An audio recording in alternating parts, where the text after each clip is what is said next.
High রে কিস্তি রে কিস্তি, সপ্তাহে সপ্তাহে যদি 4,000 টাকা করে প্রতিদিন সে কিস্তি আইসে, তাহলে ভ্যান চলে কিস্তি দিন কেন করি, সংসারে চলেন কেন করি।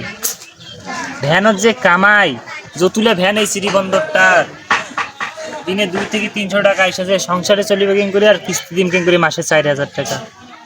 আল্লাহ দেখিস না, কালকে যেহেতু কিস্তি, চুরি হোক চামারি হোক, মোক 4,000 টাকা ম্যানেজ করবে চিঙ্কুরি হোক।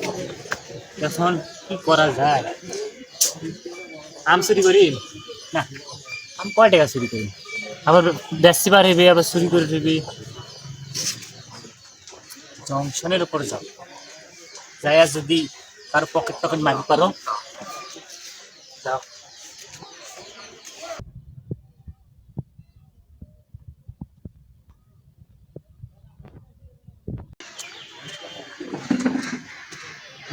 দেখা যাচ্ছে চুনপুরি হবে, আমার টাকা মারি নিয়ে গেছে।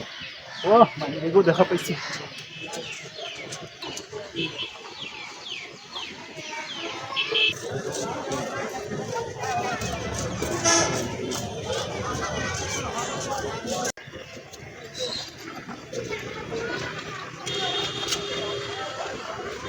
প্যান গেলে এখনো শুকায় নাই।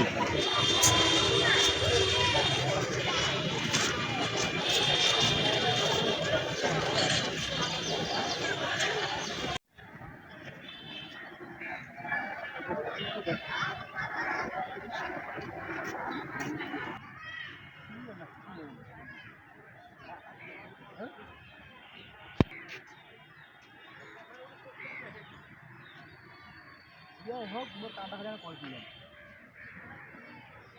কামটা করে হয়।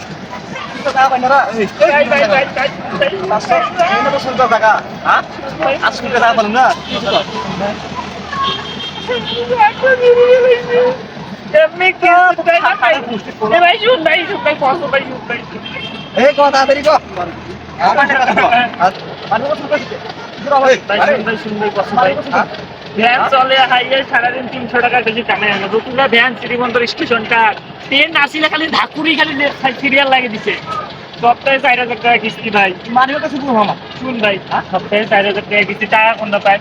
ভ্যান চলে 300 টাকা, শৈলকে খাবার নিয়ে দেবো না, নিজে সংসার চালাবো না, এই যে পকেট খরচ থেকে দুবার কিস্তি দিয়ে দেবো। এক খেলে যায় কিস্তি দিয়ে ভাই, মাঠে মারা ভাই। এবার ভুলে গেছি ভাই, ওই জন্য ভুলে গেছিলাম, মাফ করে দেবে, ভুলে গেছি, ছাড়ি দেব।